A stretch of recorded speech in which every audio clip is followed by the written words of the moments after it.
যেটা দেখছেন এটা টাঙ্গাইলের ঐতিহ্যবাহী একটা পিঠা, টাঙ্গাইলের ভুয়াপুরের আর কি। এটার নাম হচ্ছে রোড পিঠা আমরা বলে থাকি।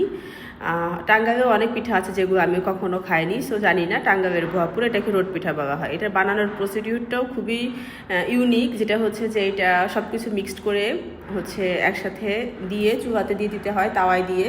মানে আমি বানানোর প্রসিডিউরটা অবশ্য ভিডিও করতে ভুলে গিয়েছিলাম।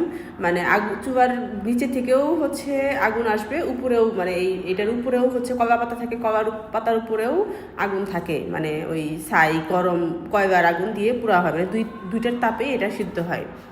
তো ভিতরে যেহেতু মাংস থাকে, মাংস রান্না করা থাকে, মাংস ছাড়া আমি আবার খাই না। এটা মাংস ছাড়াও তৈরি করা হয়, বাট মাংস দিয়ে রান্না করলে খুব মজা লাগে। এটা হচ্ছে এত গরম, চুলার থেকে নামানোর পরেই কাটাকাটি হচ্ছে, এটা এত গরম দেখেন ধোয়া উঠছিল।